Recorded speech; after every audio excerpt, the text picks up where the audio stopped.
Ashe, and welcome to another special episode of our Mandatory Mental Liberation Message series, written and produced by our esteemed elder Baba Jelani Bumani Dembe, the brilliant founder of Majestic Mind Matters University. I'm your royal narrator, Queen Magical Melanin, for this new episode. The necessity of the Mandatory Mental Liberation series at Majestic Mind Matters University lies in our focus on serving our melanin-rich culture nation. By addressing the importance of knowledge of self to produce greater self-awareness and advocating for our mental liberation, especially for our precious melanin-rich culture children, our messages aim to combat the enduring effects of generational mental enslavement stemming from the historical trauma of the chattel enslavement of the ancestors. Our initiative seeks to empower us to break free from these harmful and unfavorable legacies and cultivate a deep-rooted sense of self-identity and unwavering resilience. Each moment you spend with us is a gift, a chance to grow, to learn, to be inspired. So stay with us till the end, where the real magic happens. Now, let's get started with this very special melanin-rich culture message titled, The Greatest Truth Ever Told About Us. Welcome to a very special message from Tony Brown's Journal. In this captivating episode, we are honored to hear our highly esteemed historian Dr. John Henrik Clarke. Dr. John Henrik Clarke will venture into the rich, untold history of Alkebulan, the land named Africa by the colonizers, which is our motherland and historically the birthplace of civilization. Gain profound insights as Dr. John Henrik Clarke reveals historical facts often overlooked and suppressed by the colonizers. Stay tuned as Dr. John Henrik Clarke provides a treasure trove of recommended books for those of us eager to deepen our understanding and expand our research. Prepare to be enlightened and inspired by this extraordinary journey through time and knowledge. The next voice you will hear is that of our esteemed Baba John Henrik Clarke. It became almost necessary for the Europeans to whiten up a part of black history when they began to take over the world in the 15th and the 16th century. And what Rogers has done is gone back and taken a whole lot of the white away and showed you the original black faces of certain people in history. In this two-volume work, World's Great Men of Color, Volume 1 is devoted to the Old World, and Volume 2 is devoted to the New World. The first thing he does is to put Egypt in proper context and to show Egypt and the great personalities of ancient Egypt as black people. And it might be startling, but he reveals that Cleopatra did not look like Elizabeth Taylor and wasn't a white woman at all. And I think his book starts in Egypt with the other great characters in Egypt, Imhotep, the real father of medicine, father of architecture, builder of the step pyramids, forerunner of astronomer, a man who was accepted as a god in Europe long before the birth of Christ. Imhotep lived about 5,000 years ago. And early Europe accepted quite a few Africans as deities. And Imhotep was one of them. He opens the book actually with this great African who was the world's first multi-genius. You said that Rogers put Egypt in its proper perspective. What did you mean by that? I mean, if European historians acknowledge that ancient Egypt was a black nation, then they would have thrown all Western history out of kilter, because Western historiography is based on the mistaken concept that if Egypt wasn't European, it was at least Oriental. It was neither. Because Rogers traced, as many competent historians, black and white, have already done, the southern origins of Egypt, and that the people, who would later be called Egyptians, came from deep within Africa, maybe Ethiopia and Somaliland. And they kept good relationships, good and bad, like all families, with the people to the south all of this time. And the proof is positive. And do not think that Rogers is out on a black thing, or that most black historians are out on a solely black thing. most of us got our most radical information from white writers that other white historians do not read, such as Gerald Massey and his 6-volume classic work called Egypt, Light of the World, which proved positively that ancient Egyptians were black. Count Vorez and his Ruins of Empires. Gustav Hearns in a 6-volume work, Researches in the Ancient History. The early work of the American Egyptologist Breasted, Sir Wallace Budge. And so we are going to radical historians, especially Massey and his Natural Genesis and the Book of the Beginning, establish behind them the black perspectives in history. And if white historians accept the black perspectives in history, they would have to admit that the white perspectives in history is wrong. And I'm afraid they're not quite equal to that right now. Well, what is the, if there is a black perspective in history, there is a white perspective in history. Mm-hmm. And you're saying, I'm assuming, that history is being manipulated for an end. In itself. In itself. History, the Europeans began to manipulate history when they rose and began to expand into the broader world in the 15th and the 16th century, because they had to justify the slave trade and they had to justify the colonial system that followed. And modern racism has its incubation in that period. You cannot enslave a man and say he's a human being, that he has humanity, he has and that he was one of the forerunners of the world's religion. You cannot enslave an African and say this about him, because if you say he's a human being, then you're saying he's an extension of you. Then you cannot sell an African Christianity and call him a heathen and acknowledge the African contribution toward the creation of Christianity. So it's a contradiction in acknowledging that the man created Christianity, then come back and say that you are selling him Christianity because he is a heathen. So the European had to literally strip history of the contributions of non-European people. To a certain extent, they did this in Asia. Now, what Rogers has done in these 2 books is to go back and set history in some kind of perspectives based on this information. And all of the information did not come from black historians. It came from the best records available from all of them. Now, speaking of information, Rogers has alleged some very startling things, and we're using that word because I think in the context of having had only white history, anything black is startling, and so I'm saying it in a positive way. That some of his information has said that there were a number of American presidents who actually were black, that there were a number of prominent Americans that history has treated as whites, who by his criterion, or criteria of who was black and white, according to society's definition, were black. Oh, no, not according to Rogers' definition now. Understand, and this is the irony of it all, and this is the trap. Black people have never written any definitions of race, any definitions of what a people mean, has been. I mean, they have never said that these people with these kind of traits belong here, because modern racism had its development in the pseudo-scientific development of intellectual Europe after the 15th century, and they began to say that certain kind of people belong to certain kind of race, and they created the concept of race and racism itself. Now, according to the laws that's still on the statute book of the United States and some other parts of the world, 1 drop of us makes you a whole.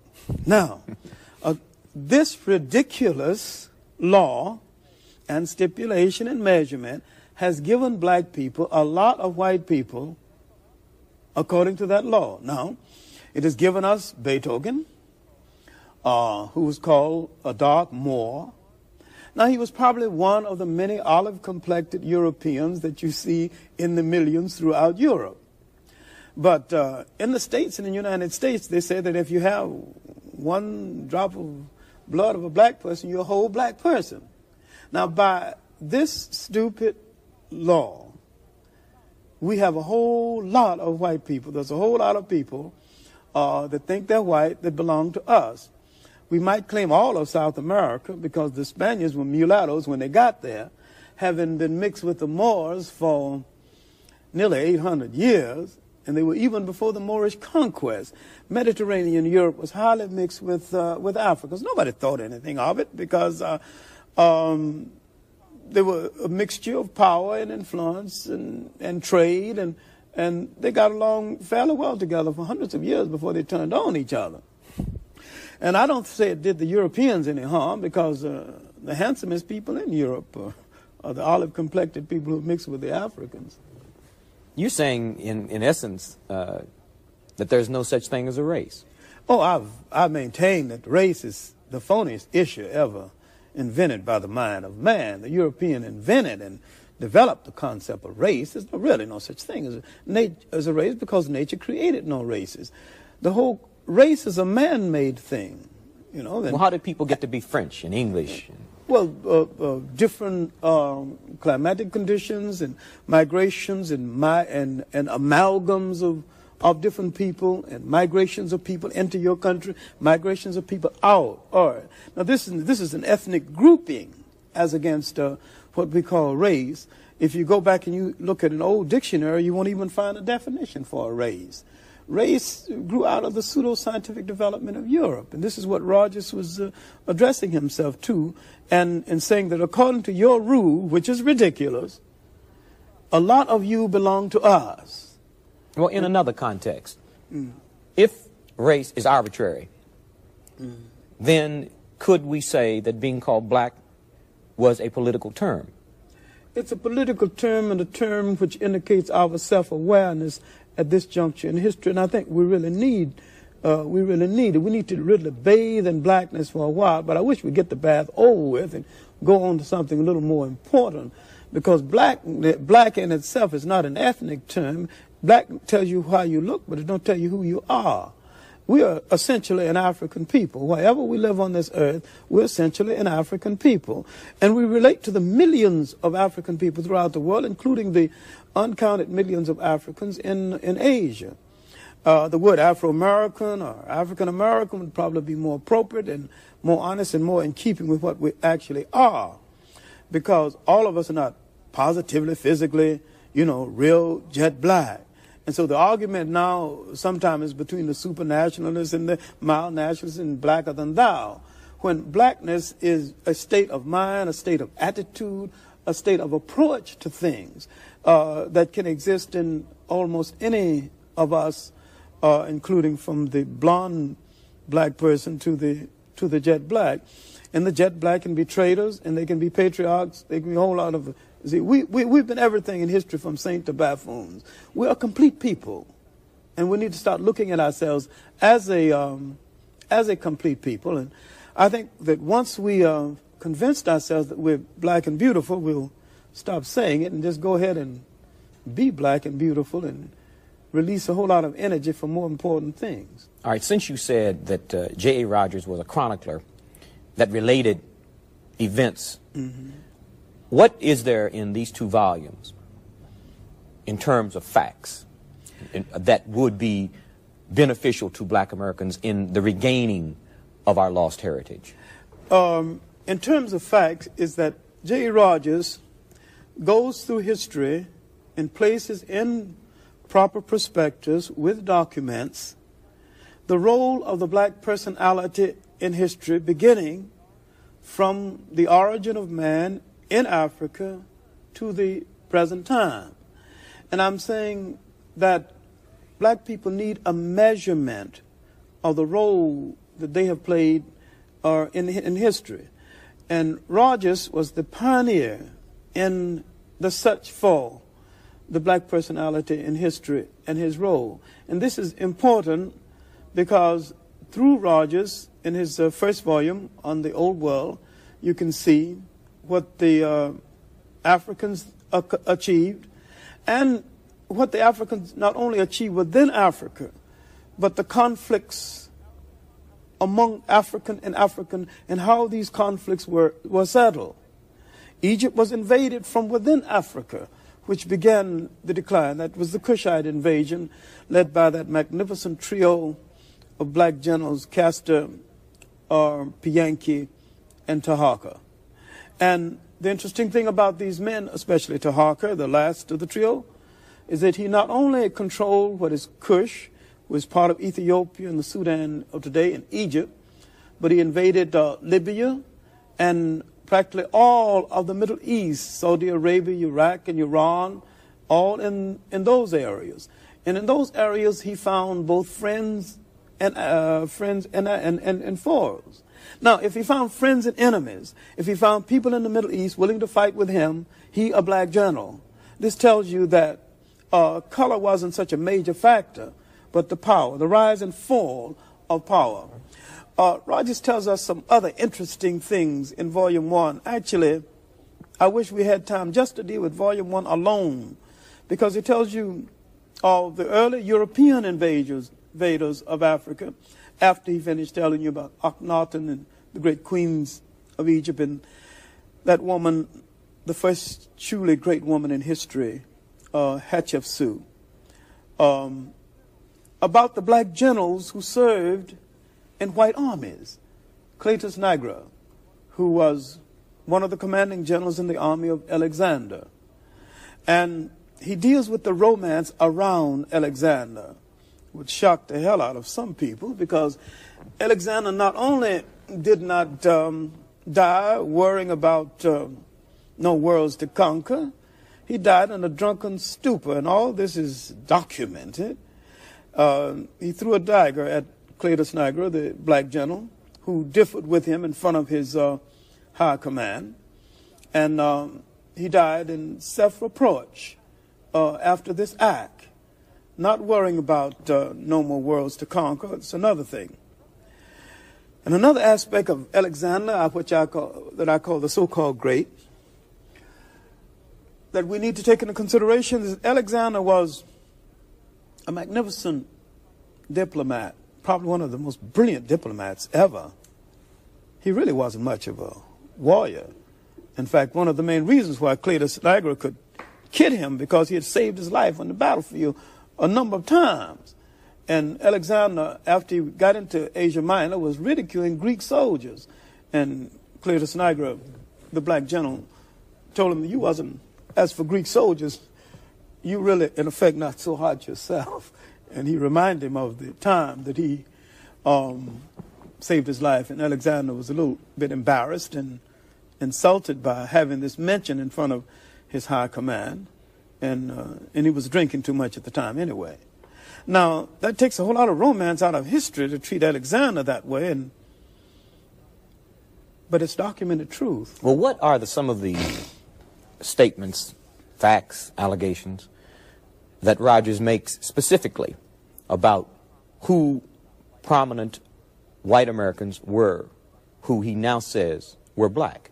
Well, he said that 5 of our presidents were black, and considering the fact that the ones that were black seemed to be about the poorest presidents we had, I'd rather not bother about getting into names, but advise you to read the small book by J.A. Rogers called Our 5 Negro Presidents and argue with someone else. But are there any of the families of these presidents alive who acknowledge that one of their ancestors who was a president was black? I'll name one, which because there's been so much writing about it and so much proof, and because some of the families are still alive, and someone want to run this down. President Harding had black blood, had some of what we call Negro blood. Mm-hmm. Where is this documented? There were several articles on it. Alan Morrison, the late Alan Morrison, used to be New York editor of Ebony, did an article on it in the first Negro Digest years ago. But I'll tell you another one, where the documents are a little clearer. That's Alexander Hamilton. He wasn't a president, but he was very prominent. Sure. Alexander Hamilton, whose mother was a black woman from the West Indies. Are there any other prominent Americans that you can think of that are named in? This would be the second volume. Mm-hmm. That would be the second volume in which he names prominent Americans who obviously had what we refer to as Negro blood. Robert Browning, the Englishman, and he documents that too, you know, who had laid court to Elizabeth Barrett. And I think Alexander Dumas was one of the people he named. Oh, Alexander Dumas, there's no question about Alexander Dumas. He was a brown-skinned man with a bush. I mean, we don't argue about the Dumas, but there were 3 Dumases. Understand that. Not just Alexander Dumas. We talk about grandpapa, father, and son. Now, one Alexander Dumas, black general, West Indian descent, was second in command to Napoleon. In fact, he was Napoleon's artillery commander in the Egyptian campaign. And when the French were voting for someone to take over the French army, Napoleon won by 1 vote. In other words, the French were liberal enough at that time to accept a black man as commander-in-chief of their armies. I'm sorry they didn't elect Alexander Dumas. It would have saved them a lot. And a whole lot of things Napoleon did was useless and nothing but the washing of French ego and costing a whole lot of French money. The one thing I don't think Alexander Dumas would have done is to going into that ice box called Russia in the dead winter time. He wouldn't have played no fool like that. Now, the other 2 Alexander Dumas, you need to separate because most people merge them. Now, the father of French adventure literature, the 3 Musketeers and the like, that's one Alexander Dumas. Now, the author of Camille and the Romantic tradition in French literature, that's his son. Now, although father and son did not get along, but they stem from the same cloth.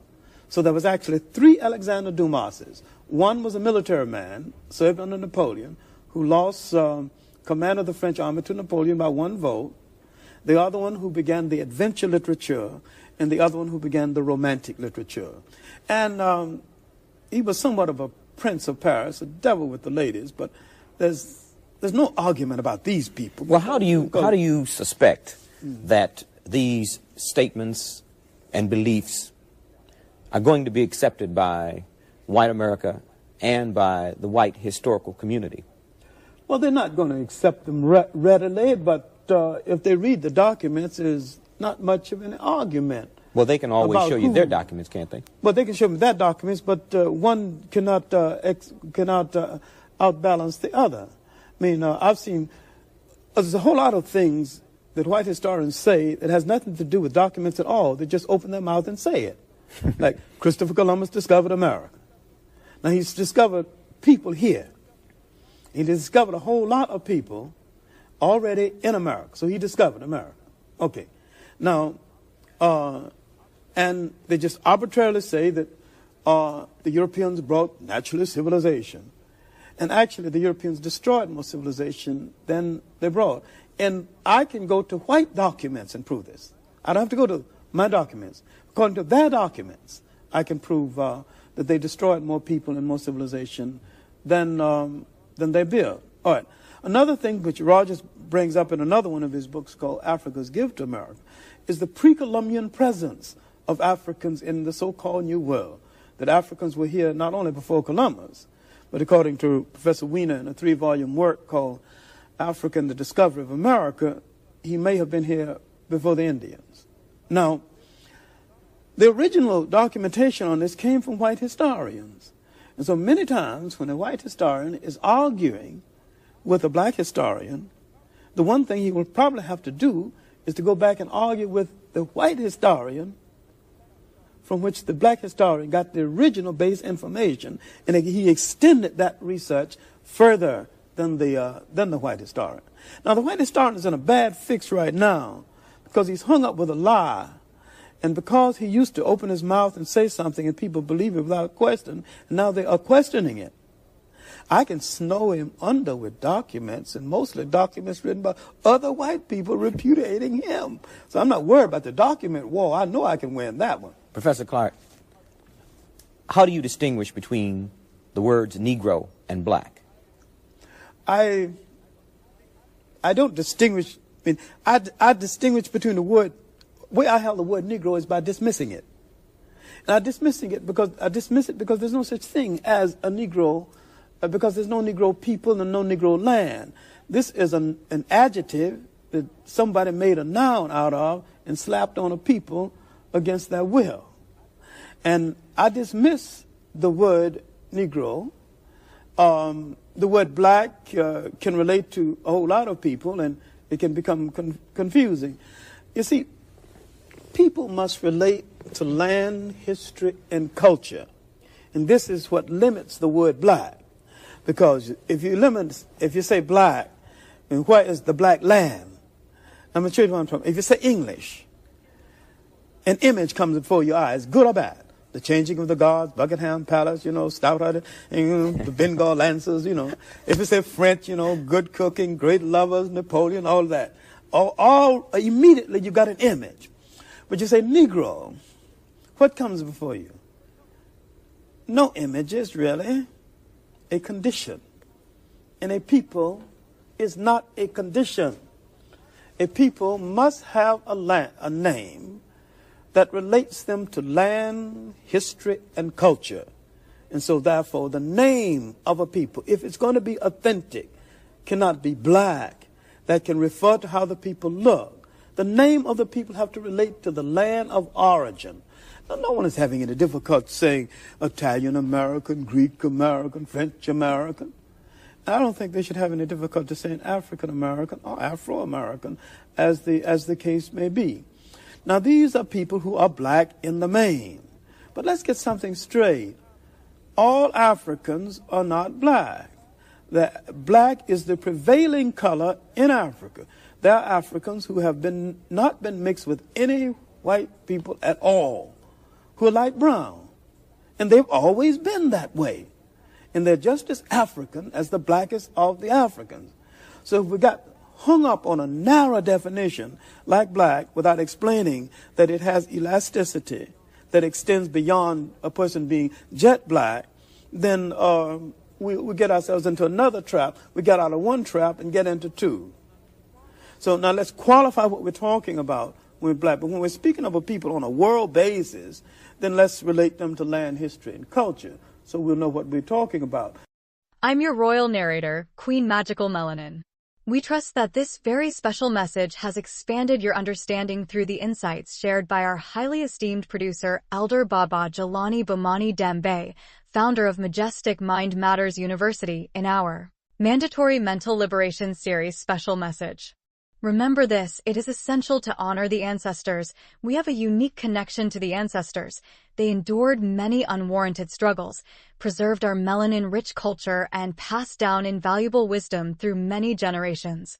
By honoring the ancestors, we pay honorable tribute to our roots and draw great strength and much-needed inspiration from the unwavering resilience and royal legacy that has paved the way for our present and future generations. Ancestral reverence is a powerful way for us to continually uphold our own melanin-rich identity, heritage, and cultural legacy. Here is an ancient Alkebulan proverb to keep in mind. If you think you are too small to make a difference, you have not spent the night with a mosquito. Remember this as well.